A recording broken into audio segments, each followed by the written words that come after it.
오늘은 함께 나눌 말씀이 데살로니가전서 4장 시작 1절로 8절 말씀까지입니다. 데살로니가전서는 1장부터 3장까지가 예수님과 데살로니가 교인들의 신앙의 관계를 이야기하고 4장부터는 실천적인 이제 삶에 요구하는 하나님의 말씀들을 구체적으로 이야기하는 그런 구조로 되어 있습니다. 그러니까 1절에 뭐라고 얘기하냐면 너희가 마땅히 어떻게 행하며 라고 이야기하고 또 하나님을 기쁘시게 할 수 있을지를 이렇게 이야기합니다. 앞으로 주어지는 말씀들은 하나님을 기쁘시게 하는 방법, 또 마땅히 예수 믿는 사람이라면 이렇게 살아야 된다라고 하는 그 삶의 방향을 우리들에게 알려주시는 그런 이야기입니다. 예수 믿는 사람들은 믿지 않는 사람들과 다른 삶을 삽니다. 왜 다른 삶을 사느냐 하면은 우리들의 삶의 목적과 방향이 우리는 저 천국을 향하여 가기 때문에 다른 삶을 사는 거예요. 세상 사람들도 나름 열심히 삽니다. 그들도 의미를 부여하고 삶을 살려고 힘쓰죠. 그럼에도 불구하고 우리들이 가진 신앙의 아름다운 모습들은 어떻게 이루어지는 것이고 또 어떻게 사는 것이 과연 예수 믿는 믿음의 삶이 되어지는가를 우리들이 분명히 알 때 그때 우리의 신앙은 하나님이 기뻐하는 신앙으로 나아가게 되어질 줄로 믿습니다. 신앙은 말로 하는 것이 아니라 삶으로 살아내는 거예요. 삶이 있으면 우리의 신앙은 저절로 향기를 발하게 되어지죠. 그런데 삶이 없고 말만 있으면은 우리들의 그 말을 통하여서 다른 사람들이 감동 감화를 받을 수가 없는 것입니다. 그래서 예수 믿는 사람들은 주님과의 관계, 즉 데살로니가전서 1장 그리고 3장까지의 말씀도 중요하지만 그 삶, 이제 주님과의 관계가 어떻게 우리들의 삶 속에 보여질 것인가는 더 중요한 문제이죠. 방향은 무엇이냐고 하면은 하나님을 기쁘시게 하기 위하여 산다는 거예요. 하나님을 기쁘시게 하기 위하여 사는 것, 그것이 우리 예수 믿는 사람들의 방향이에요. 그러면은 예수 안 믿는 다른 사람들은 누구를 기쁘시게 하기 위하여 살죠? 자기 자신을 기쁘시게 하고 자기 만족을 구하는 삶을 사는 거예요. 똑같은 선하고 아름다운 일을 하여도 내 자신의 만족을 위해 사는 사람이 있는가 하면 하나님을 기쁘시게 하기 위하여 다른 삶을 사는 사람이 있는데 우리 예수 믿는 사람들은 하나님을 기쁘시게 하기 위하여 살아가는 믿음의 사람들이 되어지시기를 주의 이름으로 축원합니다. 그러니까 우리들의 삶의 모든 답은 항상 거기에 있어요. 내가 잘 어떻게 하는 것이 옳은지를 잘 모를 때 무엇을 질문하면 되냐면은 이 일을 하나님이 기뻐하시는가? 이 일을 하나님께서 기뻐하시는 일인가? 그거를 물으면 돼요. 교회 일도 그렇고 우리들의 삶의 모습도 다 그래요. 하나님을 기쁘시게 하기 위하여 살면 하나님의 종이요, 하나님의 사람이요, 믿음의 사람이 되어지는 거예요. 그러나 나를 위하여 달려가고 나를 위하는 삶을 산다고 하면은 하나님과 관계없는 사람이요, 내 마음의 중심에 아직도 내가 주인인 사람이고 내가 왕인 사람인 것이죠. 우리는 예수 그리스도로 말미암아 믿음을 가진 사람들인데 그 믿음을 가진 사람들은 마음의 주인을 바꾼 사람들이라는 거예요. 내 마음의 중심에는 누가 주인이 되어 계시지요? 하나님께서 여러분들의 마음의 중심에 주인이 되어 계시기를 주의 이름으로 축원합니다. 주님께서 하나님께서 여러분들 가운데 계시면은 하나님의 소원이 이루어지고 하나님이 기뻐하시는 일을 하고자 힘쓰는 거예요. 하나님이 가장 원하시는 것이 있다고 하면은 그것은 우리의 거룩함이에요. 거룩함. 3절 같이 한번 읽어볼까요? 시작. 하나님의 뜻은 이것이니 너희의 거룩함이라 곧 음란을 버리고. 아멘. 하나님이 우리들에게 기뻐하시고 원하시는 가장 중요하고 원하시는 것이 있다고 하면 거룩함이에요. 그래서 구약에서도 여러 번 하나님께서 우리로 하여금 거룩하여지라고 말씀하셨어요. 그 거룩의 기준이 어디까지 거룩하여져야 되죠? 하나님이 거룩하신과 같이 우리들도 거룩해져야 돼요. 그 기준이 다른 사람과 비교해서 조금 거룩한 것, 그것이 아니라 하나님이 거룩하신과 같이 우리도 거룩해지라. 그것이 성경에 계속해서 말씀하시는 하나님의 뜻이에요. 하나님의 뜻, 거룩해지는 것. 여러분들은 그 거룩을 추구해야 돼요. 그래서 루이스라고 하는 17세기의 유명한 목사님께서는 경건이라는 책을 쓰셨는데 그 경건이라는 책의 부제가 경건을 연습하라. 경건을 연습하라. 이렇게 되어 있어요. 그 경건은 무엇이냐고 하면은 하나님을 닮아가고 주님의 거룩을 쫓아가는 것이 경건이라는 거예요. 우리는 경건하면 떠오르는 것이 점잖고 그리고 성경책을 옆에 끼고 그리고 거룩하게 걸어가는 그런 모습들이 경건의 모습이라고 생각되어지지만요. 하나님 앞에서 진실되고 아름다운 경건의 모습은 어떤 모습이냐고 하면 우리 속에 하나님의 기쁨이 이루어지고 주님이 기뻐하시는 일들이 이루어지는 거예요. 그래서 야고보는 뭐라고 얘기하냐면은 환난 날의 고아와 과부를 돌아보는 것, 그것을 참된 경건이라고 이야기한 거죠. 하나님이 기뻐하시는 뜻이 있다고 하면 그 일을 성취하고 그 일을 향하여 달려가는 것이 경건의 삶이요, 거룩의 삶이요, 주님이 기뻐하시는 삶을 사는 거라는 거예요. 그래서 우리의 거룩한 모습, 그 모습을 통하여서 세상 사람들이 우리를 보면서 하나님 닮은 우리들의 모습을 보면서 세상 사람들이 우리를 하나님의 자녀로 인정하고 주님이 기뻐하시는 믿음의 사람으로 인정하게 되어질 줄로 믿으시기를 바랍니다. 세상은 늘 그렇지 않습니다. 세상은 항상 어려운 사람들에게 더 가혹하고 힘든 사람들이 살기 어려운 것이 세상이 약육강식이 횡행하고 또 죄 있는 사람은 돈 있는 사람은 죄가 없고 또 돈 없는 사람은 죄가 되어지는 것, 그것이 세상이잖아요. 그러나 하나님의 사람들은 그렇지 아니해야 된다는 거예요. 항상 우리의 눈이 연약한 사람들을 향해 있어야 돼요.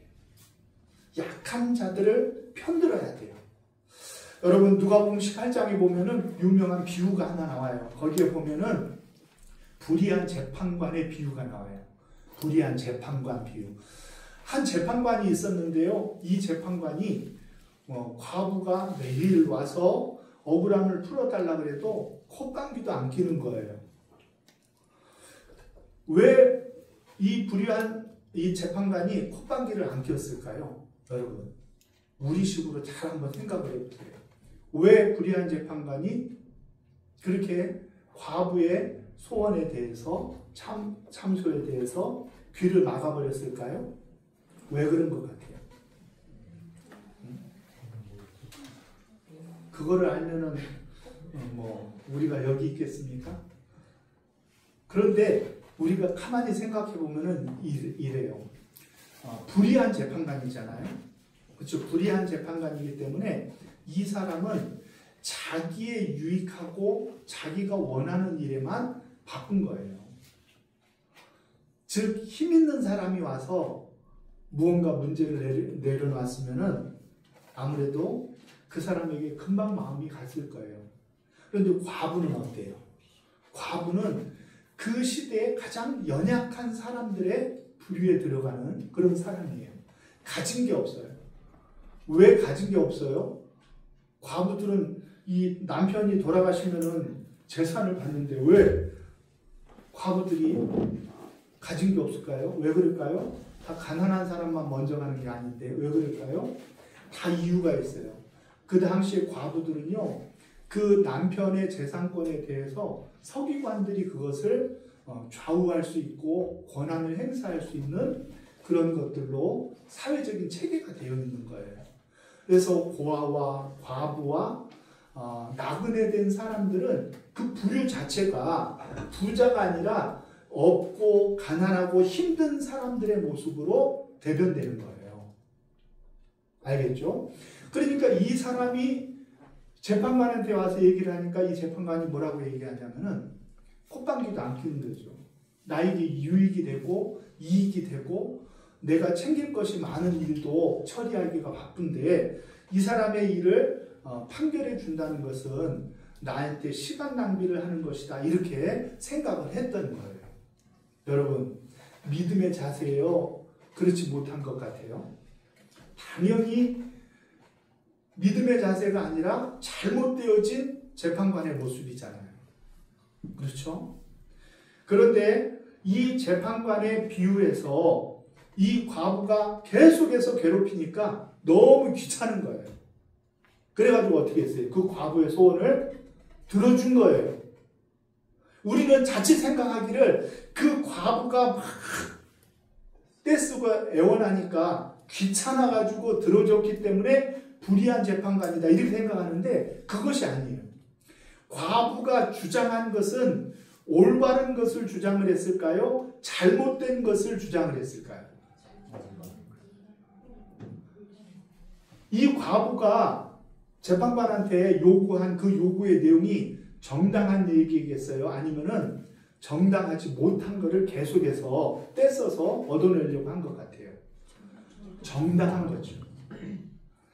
그 내용이 정당함에 있어요. 그래서 그 비유의 맨 처음에 뭐라고 얘기하냐면은 너희가 기도하면서 낙심하지 말아야 될 것을 비유로 말해 주신 거예요. 그게 왜 그러냐 하면은 우리들이 하나님 앞에 기도한다고 하나님이 잘못된 것을 구해도 하나님이 막 우리가 그냥 부르짖기만 하고 교회당이 떠나갈 정도로 부르짖는다고 하나님이 들어주셔요? 잘못된 걸 구하는데 하나님이 들어주셔요? 이거를 주면 뻔히 망할 것인지를 아는데 하나님이 응답하셔요? 그렇지 않죠. 하나님께서 응답하시는 것은 그 내용의 정당함에 있는 거예요. 하나님이 기뻐하시고 원하시는 것들을 기도할 때 들어준단 말이에요. 이 불의한 재판관은 그 과부의 기도를 들어줘서가 문제가 아니라 그 과부를 외면하다가 결국은 들어준 것이, 그것이 불의함의 표시가 되어진다는 거예요. 그래서 18장 5절에는 이렇게 얘기해요. 우리 성경하고는 조금 달라요. 저 과부가 나를 이토록 귀찮게 하니 그에게는 올바른 판결을 내려주어야 되겠다. 그렇게 하지 않으면 끝까지 찾아와서 나를 괴롭힐 것이다. 이게 이제 공동 번역이라는 번역인데 아주 잘 표현했어요. 저 과부가 나를 이토록 귀찮게 하니 그에게는 어떤 판결을 내려줘야 되겠다고요? 올바른 판결을 내려줘야 되겠다. 그럼 그 전에는 왜 안 내려준 거예요? 나한테 유익이 없으니까. 그까짓 것, 그 사람 문제 해결해 주는데 시간이 어디 있어요? 내가 힘든 사람들의 문제를 해결해 주면은 더 큰 유익이 있는데 왜 그 사람에게 내가 시간 낭비를 해? 그래서 귓잔등으로도 안 들었는데 나중에 가만히 생각해 보니까 너무 귀찮은 거예요. 계속해서 올 것 같아요. 의지가 아주 분명히, 눈이 살아있어요. 옆에 사람 한번 봐봐요. 눈이 살아있어. 이 사람은 계속 와서 기도할 것 같아. 그러니까 어떻게 해요? 그에게는 올바른 판결을 내려줘야 되겠다. 그래서 8절에 그렇게 얘기해요. 하나님께서는 그들에게 지체 없이 올바른 판결을 내려주실 것이다. 하나님께서도 우리에게 올바른 판결을 내려주신다 그랬어요. 그러니 우리들이 어떤 간청을 판사에게 가지고 나가야 되느냐 하면은, 재판관에게 어떤 문제를 가지고 나가야 되냐면은 올바른 것을 가지고 나가요. 하나님 앞에 기도하는 우리의 자세가 올바른 것을 구해야 돼요. 올바른 것. 여기서 올바른 것은 하나님을 기쁘시게 하는 그 일을 위해서 구해야 된다는 거예요. 아멘. 그것이 우리들의 삶, 예수 믿는 믿음의 삶이라는 거예요. 하나님을 기쁘시게 하여 드리는 일에 우리의 인생을 드리면, 우리가 무엇을 먹을까 마실까 염려하는 것, 그런 것은 하나님께서 다 알아서 공급하여 주는 거예요. 그런데 우리는 잘못 생각을 해가지고 그것을 열심히 구해야지만 먹을 수 있다고, 입을 수 있다고 그렇게 생각을 해서 잘못 구하는 거죠. 우리들의 삶의 방향이 올바르면 나머지는 누가 책임져 주셔요? 하나님이 책임져 주셔요. 하나님께서 역사하시는 거예요. 그런데 우리들이 잘못되어진 방향을 나아가면은요, 아무리 불의 정도가 아니라 불의에 불의를 더한 재판관이라도 그 사람의 소원을 들어줄 수가 없는 것이죠. 그러므로 저와 여러분들은 잠언 22장 22절 말씀을 기억해야 돼요. 약한 자를 그가 약하다고 탈취하지 말며 공고한 자를 성문에서 압제하지 말라. 대저 여호와께서 심원하여 주시고 또 그를 노력하는 자의 생명을 빼앗으리라. 아멘. 저와 여러분들은 하나님을 기쁘시게 하는 삶을 살아야 돼요. 그것이 거룩한 삶이요, 하나님이 기뻐하시는 삶이에요. 그런데 그 길을 갈 때 우리들이 잊지 말아야 될 것 하나가 있어요. 그것은 무엇이냐고 하면, 오늘 말씀 6절 말씀이에요. 6절 같이 한번 6절 읽습니다. 시작. 이 일의 분수를 넘어서 형제들을 하지 말라. 이는 우리가 너희에게 미리 말하고 증언한 것과 같이 이 모든 일에 주께서 신원하여 주심이라. 아멘. 주께서 신원하여 주심이라. 우리들이 거룩한 길을 가고 하나님이 기뻐하시는 길을 가고 주님이 잘했다 칭찬하는 길을 갈 때에 우리들이 잊지 말아야 될 것이 있어요. 그것을 행하여 가는 것이 쉽지가 않아요. 그리고 그렇게 가면은 뭔가 내가 손해보는 것 같아요. 내가 뒤처지는 것 같아요. 유행에 뒤처지는 것 같고 사람들이 나를 인정해 주지 않는 것 같아요. 그런 마음이 들어야 정상이에요. 그것이 이상한 것이 아니에요. 주님을 기쁘시게 하려고 하면 세상이 우리를 이해 못해야 그게 정상인 거예요. 주님을 기쁘시게 하는 삶을 살려고 하면 세상 사람들이 왜 너 꼭 그렇게 살아야 되느냐 하고 우리를 핀잔을 줘야 정상인 거예요. 그러나 잊지 말아야 될 것이 하나가 있어요.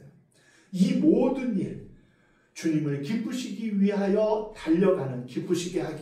달려가는 우리의 모든 삶에 주께서 어떻게 하여 주신다고요?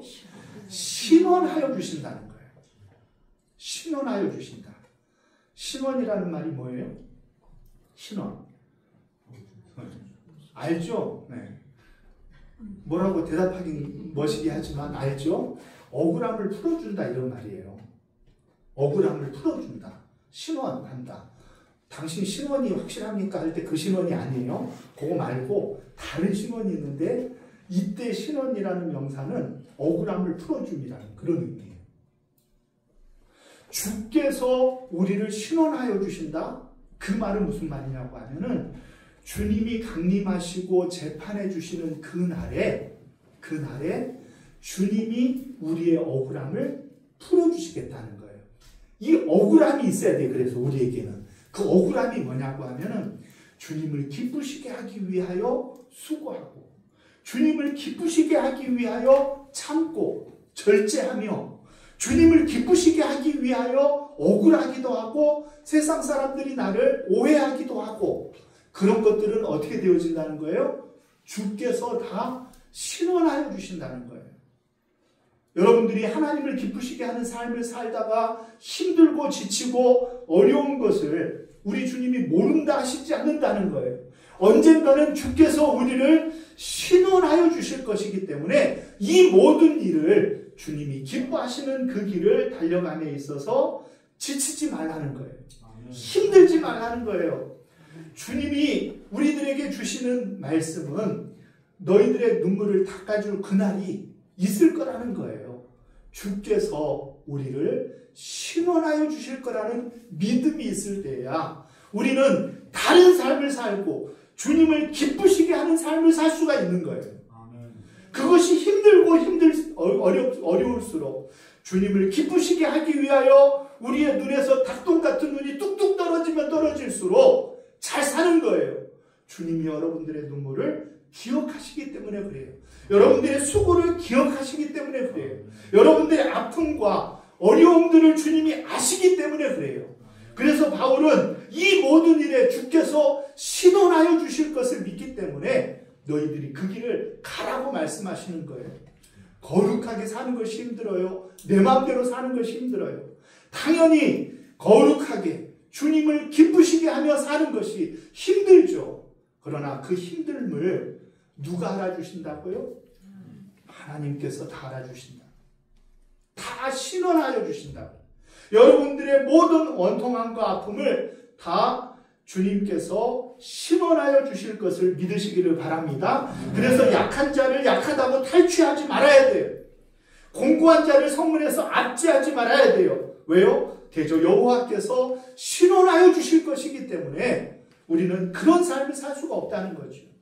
주님의 신원하심을 믿는 저와 여러분들은 주님이 다 아신다는 믿음을 가지고 하나님을 기쁘시게 하기 위하여 우리의 길을 아름답게 달려가시기를 주의 이름으로 축원합니다. 8절 말씀도 같이 읽습니다. 시작. 그러므로 저버리는 자는 사람을 저버림이 아니요 너희에게 그의 성령을 주신 하나님을 저버림이니라. 아멘. 우리들은 사람을 저버리는 것이 아니라 하나님을 저버림이 되어진다는 믿음을 가지고 저와 여러분들은 주님이 기뻐하시는 다른 길을 가시기를 주의 이름으로 축원합니다. 여러분들 가운데 힘들고 어려운 일들을 신원하여 주시는 그 주님으로 인하여서 저와 여러분들이 언제나 기쁨으로 우리의 길을 잘 달려가시기를 주의 이름으로 축원합니다.